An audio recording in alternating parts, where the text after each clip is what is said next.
What was your favorite part of Musk's press conference with his son at the White House, where his son told Trump to hush and then wiped his booger on the desk? Did you like the booger or telling Trump to hush?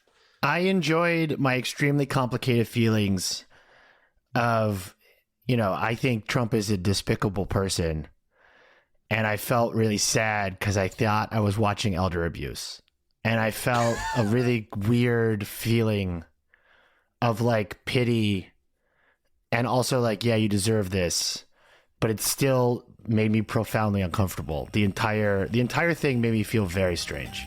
That's my fun answer. Wow, nothing is fun.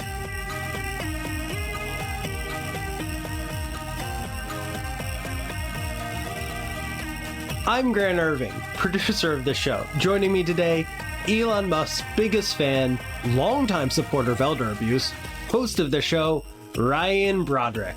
Welcome to your podcast. Hello. Thank you for having me on my show. Our listeners should actually pause right now and type penile implant into x.com, the everything app, to find out more about the latest. I guess everything on the site is fact-checked. I didn't see a community note, so it seems like Elon Musk is suffering from a botched penile implant. It must be true. So still feels bleak. So Trump 2 has been happening for roughly a month. We decided that rather than record an emergency podcast twice a day when awful things seem to be happening or were supposedly happening, we'd hold off and reflect on the hysteria once some time has passed, and that time feels now. So, but before we dive in, how's your spirit? I've done some semblance of a job as a reporter for my entire adult life. And around, I think it was like during COVID, I was like, I have to have a personality that is not watching the news, which I would recommend to all Americans. It's a unique American pathology that I have not seen in other countries. Obviously, that includes a bit of privilege. But I think if you do not have to look at the news for a job, you shouldn't. I wish there was like a thing where like you could get all the news updates you needed like once an evening, like before dinner, like in an easy format. Or you mean the nightly news, like car, like what we used to have, or like in your car in the morning. Yeah, I wish there was just like or like you could pick up like, I don't know, like condensed kind of material, like a small book, like a small thin book for a couple cents, like a couple quarters. And in the morning you could read all the news, and then you wouldn't read the news for the rest of the day. And then maybe if you wanted, you could read another small book containing the world's news at night. I feel like that's probably a healthier way to live. But I'm just spitballing. Maybe in a beautiful future we'll get there. So it feels like Elon Musk is president. Is that what you expected? Does it feel better or worse than if we were really in Trump 2? How's your reflection? People are acting like he's president, which is bad to me because he's not. There was a court filing like released by the Trump administration this week, the week that we're recording this, February 18th, saying that he has no legal authority. He's not even a member of the administration. There's no, like he isn't anything. And obviously he's like doing things, right? Like he's saying that he's doing things and people are listening to him. And that's what depresses me more than him doing it. Like we're all just sort of going along with this, and it is making me feel genuinely crazy because DOGE is effectively like a bunch of contractors working for the government's IT department. And everyone is just sort of being like, well, I guess they're saying that like, it's literally like, there's nothing in the rules that say a dog can't play basketball, but it's like with our social security numbers, like it's a crazy thing. Let's do what we do on the show, or we'll go through, we'll go through some major benchmarks. Yeah. DOGE and Elon are the noisiest thing, but then there's the much more insidious broad things that are happening, and we'll get there. Everything non-Elon eventually, but let's go through the hysteria here, where you are just constantly trying to like blow a whistle, being like, this isn't real or shouldn't be real. But if we treat it as real, then it's real. Right. You said what DOGE is, but do you want to just give the definition and the Department of Government Efficiency? It is legally classified as a temporary organization inside of the U.S. Digital Service. They are contractors. They are not federal employees. They are becoming federal employees, which is dangerous. Well, I mean, as of this morning, once again, like I was reading a thing where like they are genuinely now beginning to appoint people, because the true dangerous person here is Russell Vought, Yes. someone we've talked about on the show before. He is like the genuine mastermind at the center of all this. I think Musk is a clown and like is not particular. Like Musk is okay. I don't want to get too far ahead of ourselves, but like DOGE itself as an organization is to me not the scariest thing here. And I do think it is sort of like working as a bit of a sin eater inside of the organization, where all of the attention is going there, all of the ire is going there, and it is allowing much more insidious actors to carry out like long-term catastrophic changes to the way America functions. And if that part sounds fun, that teaser, you're going to have to give us $5. Your last $5 before we all end up in camps. It's like 7 people. It's like 7. Yeah, it's like DOGE? It's a bunch of teens and like 20-year-olds. The whole thing is kind of being like operated day to day as we understand it by Amanda Scales, who she was installed in the Office of Personnel Management. She used to work at XAI, which is Elon Musk's like company that makes Grok.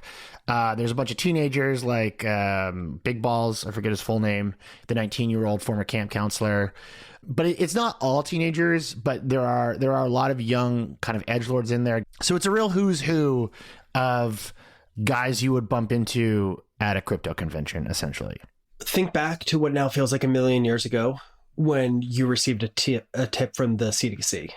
That was a very confusing day. So, and once again, like there are a bunch of outlets doing really good work trying to untangle like exactly who's doing what, which I think is the real question here. Like who is asking for what to happen and how involved is Musk? How involved is DOGE?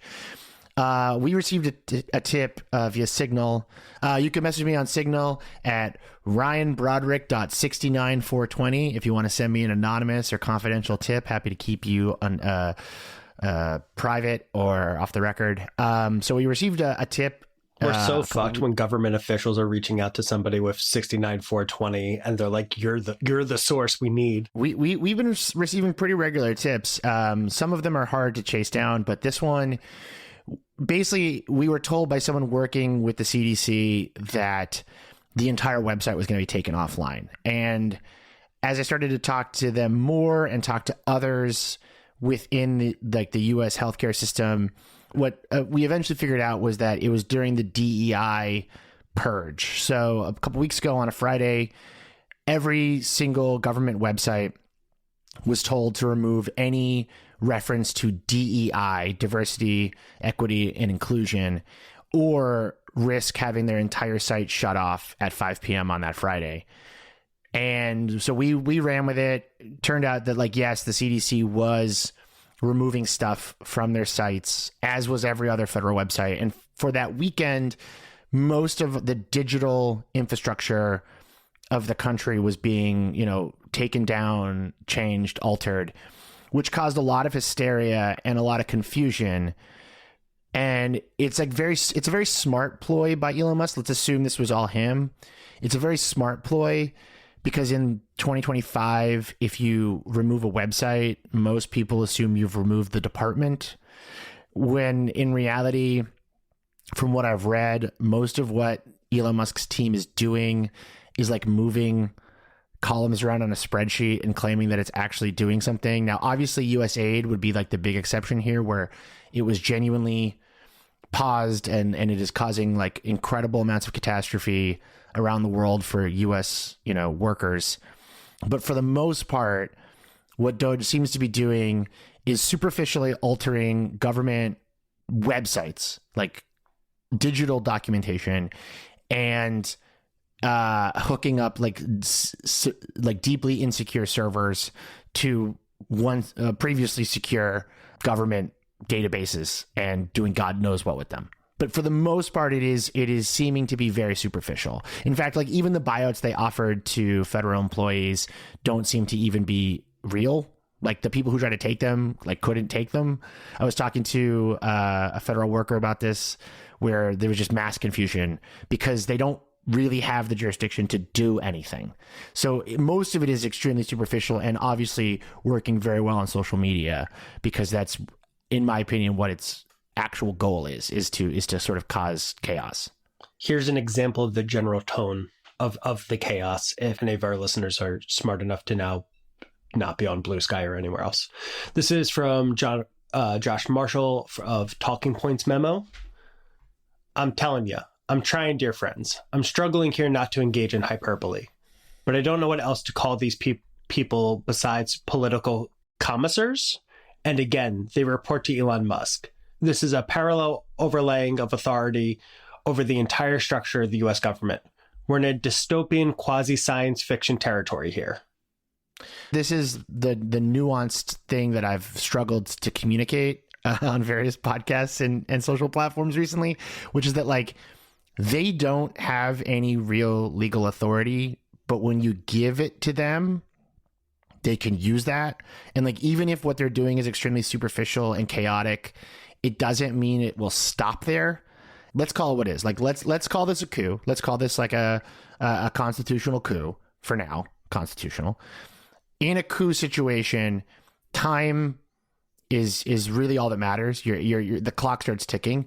But another sort of important piece of this is like correctly identifying the level of damage and reacting proportionally, because they're trying to use some sort of law to enact it. You have to kind of keep the hysteria to like a reasonable level just so that you can react appropriately and intelligently. We're not at the point where like we saw in South Korea where like politicians have to like break down doors and jump over fences to get in to like vote. But like, we will get there. Don't worry. We will get there. But for now, like, we do have other mechanisms in place to stop this. Like, a lot of federal judges are like blocking a lot of the executive orders or like telling DOGE they can't do stuff. Like, we are still in the we have laws moment where I think a lot of people in Blue Sky are fantasizing about the moment we don't. But like, for right now, we do. And I found this secret desire in me for a deep state to be real. You've described this as waiting for the adults to step in.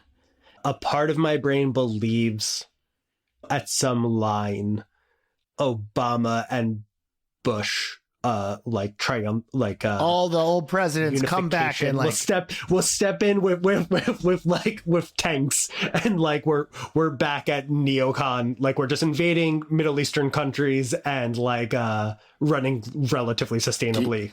That's Grant, do you think that George W. Bush manage the Middle East in a good way? Is that what you're saying? You want him? No, I'm saying we will just go back to where like America felt normal and we were doing atrocities. Okay, well, I'm going to ignore you wanting war crimes internationally to feel comfortable at home. I too am a Green Day fan, but like, you know, it's yeah, I want to go back to the American idiot level of panic. That's what I want to focus. I want to focus on the desire to go back. Because I do think the most important thing we can say in this episode before we go to the paywall at some point is that you can't.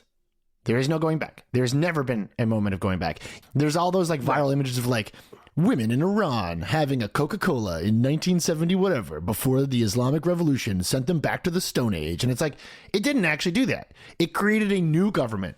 There will never be a moment, and I'm going to say this as clearly as possible for everyone listening, there will never be a moment in America again where politics felt like they once did. Counterpoint, I've attended Market Hotel's Indie Sleaze party, which brings me did back it feel to, like to, an Indie Sleaze party? You know, it was 3 times more expensive than partying when I was. I'm going to derail this episode because you've walked right into my trap. Indie Sleaze is not an American term. No, it's not real. I'm aware that it's a British rebrand, term, but it's still made the jump on TikTok. I heard it for the first time ever. I was there, man. I was there. Wait, I was there. Yeah. Are you doing math? Is that what's happening in this pause? I was there in 1968. I was there at the first Cannes show in Cologne. I'm losing my edge. I'm losing my edge to the kids whose footsteps I hear when they get on the decks. I'm losing my edge to the internet seekers who can tell me every member of every good group from 1962 to 1978. I'm losing my edge. Look, the thing that you remember will never come back. There will never be a not internet politics. There will never be a quote unquote normal politician again. The biggest problem with the politics in America during the Biden era was this feeling like we could. we could go back to like normalcy of like neoliberalism, and look where it got us. Like, you can't go back. To your point about like you're having trouble with the nuance, because it's like if you freak out as if the Constitution doesn't exist now, then you're in a world where you've let them get that far. But also if you're like, the judges are going to knock all this down, this is just bullshit, you're also not taking the problem seriously. I think that is the most insidious and kind of brilliant, horrible thing that's happening, where to anyone who is not paying attention to this all the time, there's no way to talk about this without sounding hysterical. There's no way to talk about what is happening without sounding like either a hall monitor or like you're like talking about like gobbledygook. Yeah. And like, that's not abnormal. I've talked to older people who lived through dictatorships before and after. I've read about them as well. It's not abnormal to have that sort of frustration of just like, I sound insane if I care. And if I don't care, it could just happen. It's like a feeling of like helplessness.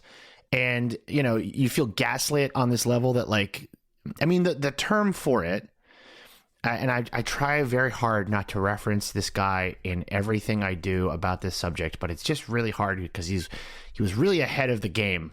Morrissey. I'm talking about Morrissey, my favorite far-right UK influencer. The term you're talking about is hypernormalization, which is the name of a documentary by Adam Curtis that every person should watch right now. It's 3 hours long and it will horrify you. But it was coined by Alexei Yurchak, an anthropology professor who was born in Leningrad. Okay, here's a good quote for it. We thought it was difficult in normal times, but then the hypernormal came, and not only were things difficult, we could see that there was no end to the difficulty and no ability for us to change our lot. And it's this feeling described in another quote: we know they are lying, they know they are lying, they know we know they are lying, we know they know we know they are lying, but they are still lying. That is the feeling that you're having right now, which is that everyone involved knows that there's a lie playing out on a societal level. The most recent example is that like DOGE has DOGE in general. The concept of DOGE is hyper normal. We all know that they have an AI generated logo of like a Shiba Inu named after an internet meme run by a guy who is like not a government employee in any capacity. This is hyper normal. And the longer you're in it, the more dangerous it becomes, because you start to lose the contours of normal. Like, you're living in a prism that doesn't make any sense. And the first Trump administration, looking back, was like fairly standard. There's a game I like to play with people where I'm like, name one thing Trump did in 2016, 2020. The only thing you can say is like the only thing he passed was like whatever this shit. He did some tax stuff. He pushed through some executive orders that were pretty much undone immediately after he left office. And he helped install a bunch of Trumpist judges. But for the most part, he was... Oh, yeah, my bad. Abortion doesn't exist because of him. That's not true. I thought that was Biden. Well, but it was his Supreme Court. He pushed through a bunch of judges on the federal and Supreme Court level. And yes, obviously, he stacked the deck for himself. But which are... And I'm not dismissing that. Those are big things. But he was a fairly standard, ineffectual president. This time around, he has created an ecosystem, and he has aligned himself with people who are very, very good. And I'm not talking about Musk. I'm talking about the Project 2025 people. And they have created a world where, with the help of Musk, you cannot tell what is real, what is not real, what is worth caring about, what is not worth caring about. What can you do? What can't you do? Like, we are just in a total breakdown of shared understanding, and it is going to get worse. I want to talk about all of that for the real ones on the other end. But I think one real thing that DOGE is doing, this comes from your favorite guest we've ever had on the show. Wait, can I tell you who my favorite guest is? Yes. Not PJ, that's for sure. Wait, are we talking about PJ? No, wait. We're talking about Charlie. Charlie, I don't like him either. Yeah. Yeah. I don't like any of our male guests. I don't like them. I think they're aggressive, and I think they ruin the vibe of the show. You need to get off AI therapy and get a real therapist. If I think that's something for you to explore on your own time. I find male guests threatening, and they make me nervous. Charlie, along with Ian Bagost, I'm sorry, Ian, for pronouncing your last name wrong, I'm sure.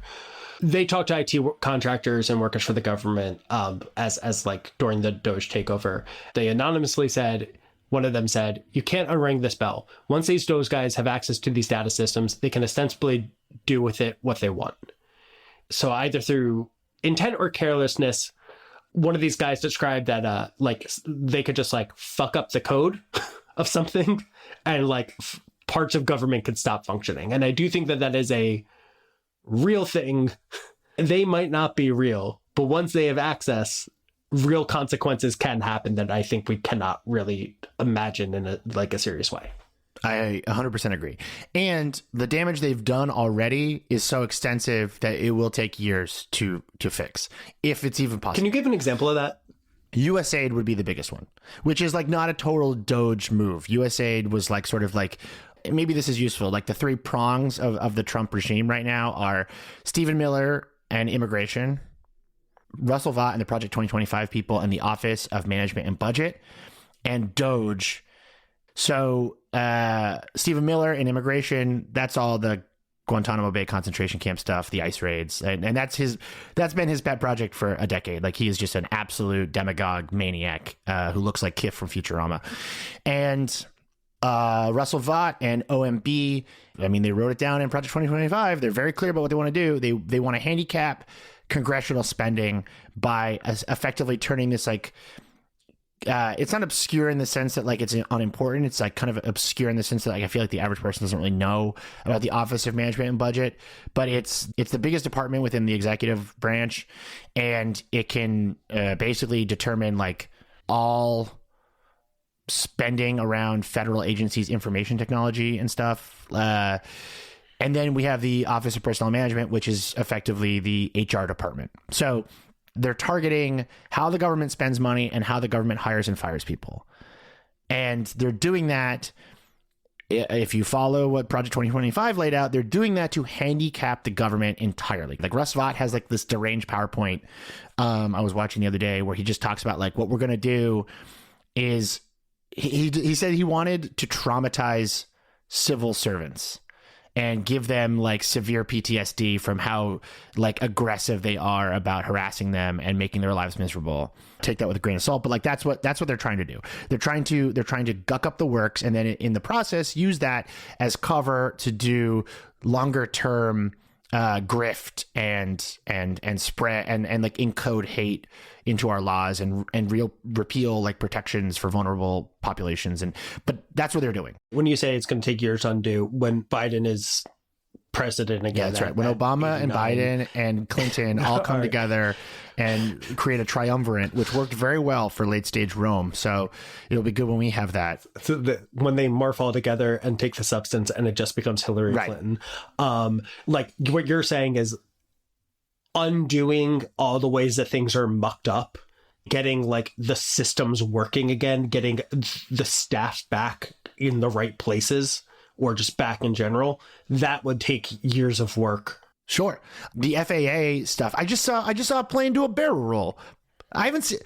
Should I not fly? So should we stop flying? So okay. I'm supposed to go see my mom. I have a personal angle on this one because I am the son of 2 flight attendants. My mom is still one to this day. It makes complete sense that that's where you come from. Keep going. Like I grew up with very vivid memories all the way up until 9/11, like watching planes explode and my mom being like, I think I know people on that plane. Then it stopped. We effectively got rid of plane crashes almost entirely. Now, obviously, there are huge international like incidents where like the Malaysia Airlines flights and stuff like that. But those were so rare considering the amount of planes in the air. And in the last like month or two, we're averaging like a high profile plane crash like once a week at this point. And that is not something that you can just like easily fix. Like let's say like every single Republican vanishes. They get blipped tomorrow and we have a perfect neoliberal society once again. You can't just like rehire a bunch of people for the FAA. Like, it doesn't really work that way. Everything we're dealing with right now, for the most part, will be in our lives in some capacity for like the majority of my life. Now which is just not going to be long, knowing your health history and also the state of the world. What about my health history? I have perfect health. I have very high blood pressure, but other than that, I have perfect health. I have like stroke level blood pressure apparently, but other than that, I'm great. I can't imagine why. Ryan's doctors and I talk weekly. That's right. I produce Ryan's whole. That's where this is coming from. You are producing my entire life. That's right. Yeah. Your colonoscopy, by the way, has been rescheduled to next week. I had one of those once actually because I hurt my tailbone, but the hospital I went to was right next to a Taco Bell, and I was a kid.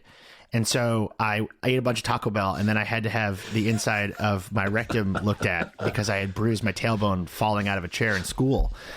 And that's the Liv Moss lifestyle if I've ever heard it. The interaction between Taco Bell and the lubricant used by the doctor to check the inside of my butt had an incredible reaction. Just like, honestly, a lot like that plane just barreling down that tarmac, just fire and blood and destruction once it was all done. You're welcome, listeners. Yeah. The thing I think I was counting on, and maybe it's still too early, even though this past month has felt like a fucking year. I thought that Trump was annoyed with Elon like before he even got into office. I thought he was tired of him being around. I thought that JD Vance would have been trying to stab him in the back by now. What I really remember about Trump 1 was they were knife fighting at every corner, vying for like who was in charge and like what was the aim. And is that just because we've elder abused Trump in where like he just doesn't have the wherewithal to care that he's getting outshined? I thought it would bother him most that somebody is getting more attention than him, but he just seems like Sleepy Biden. A lot of people, and myself included, kind of thought that would happen. Trump World 1.0 was a reality show. I think it might be due to age. I think it also might be due to desperation. I think Trump really internalized not only being shot at, but also just like the possibility that he could have died in jail. I also think he straight up doesn't care. I actually think he doesn't give a shit because this is one of those sliding door moments that I'm fascinated with relitigating in my head over and over again, where Trump is banned effectively from social media in 2021. He eventually starts to come back, but by that point he was like, I'm going to just stay on my own platform, Truth Social. And I remember like people kind of making fun of him, being like, he has no relevance. But I do think he learned something very valuable at that moment. It's almost like we cut the cord on him and forced him to evolve. It's not super dissimilar from like going from an ad-based income stream to a subscription-based income stream. Like he sort of learned how to like find his what is it, like your total 1,000 you need. Like I think we sort of inadvertently forced him to evolve faster than the rest of us. And it's one of those quirks of history where like he could have chosen like a different path and actually like bet wrong on history. But unfortunately, he kind of evolved in the direction everyone else was moving in. And he is now much more focused and direct. And it drives me crazy because like I was one of the people advocating for like, get him the fuck off social media. People are going to die. People did die. And unfortunately, he evolved in the exact direction we all evolved in. Let me see if I'm getting this right. He's getting what he emotionally needs from his truth accounts. And so he's abated. He's like more interested in that, even if like Fox and Friends are talking about what Elon is doing instead of him. Like he's getting that emotional need felt. I want to add to this. I think it's also like he wanted to win. He wanted to be a winner. Once you're a lame duck in your second term, like he never cared about like activating anything. He just wanted to do good enough in the first term to win a second term. Like there's no or a third. Yeah. But there's no incentive now for there's no more he can reach. Must feel very empty.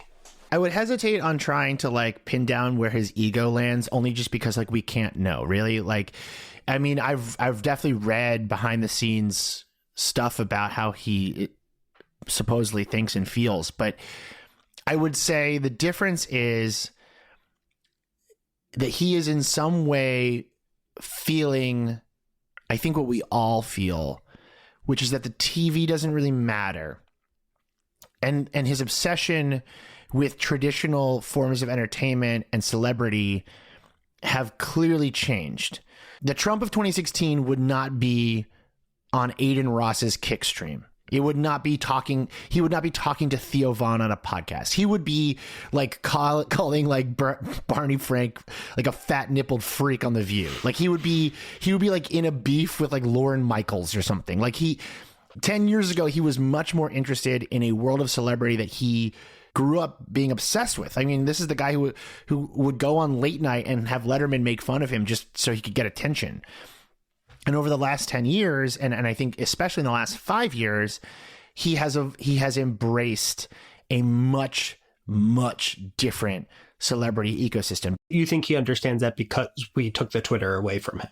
I think we forced him to learn. You know, in the big book about Hitler I'm reading, there's all these moments where this like weird thing happens that puts them down the path or keeps them on the path. And if this thing had gone slightly differently in some way, you know, like if that bullet had been like a centimeter closer, or like if he hadn't lost his Twitter account in 2021, like you can ask all these questions. And we shaped him into something much more effective for the moment we ended up finding ourselves in now. And we couldn't have known in 2021 that was the last days of Twitter as a concept, but also just like the last days of like the platform hegemony of the 2010s, the sort of Gangnam Style Ellen show moment. Like it was all ending, and no one really sort of, I think, clocked how dramatic that end was going to be 3 or 4 years later. Okay, I've been watching a lot of House lately, and he likes to use metaphors, right? So it was like the city was burning down and we didn't notice, and we put him into the woods first. We like kicked him into the woods, not realizing the city was burning down behind us, and we would all eventually be out there too. And on that note, we're going to wander into the woods, and we're going to look into what parts Ryan is actually most worried about a month into this fucking monstrosity. Honest to God, I think the only thing that could make me feel better is you guys giving us $5, which you can do at Give me $5. Patreon.com/panicworld. Also, if you unsubscribe from Garbage Day and you then subscribe for Panic World, you don't have to. I love you if you do that. Yeah, sure, but you don't have to email me about it. like it's at a certain point it becomes hurtful. So like you don't have to email me about it. Look, Ryan supposedly is doing a much better job of having his mental state be intact despite the state of the world than I am. And honestly, the only thing that makes me feel good is when I see our numbers go up and I see that people give us $5. Number go up. Patreon.com/panicworld, $5 a month, more stuff there. Panic World is a Garbage Day production. Subscribe to the newsletter at garbageday.email. Panic World is written and produced by Grant Irving. It's hosted by me, Ryan Broderick. Our amazing researcher is Adam Bumas. It's engineered by Rebecca Seidel. Our deranged logo was created by Gabby Cash. Please give us $5 at patreon.com/panicworld. Please give us products to sell by contacting Multitude at multitude.production/ads. For any other way you would like to give us money or work with us or promote us or become financially entangled with us, you can reach out to our fixer, our wonderful bag man, Josh Fjellstad, and you can reach him at panicworldpod@gmail.com. And one piece of advice from me to you: chill out, touch grass while you still can.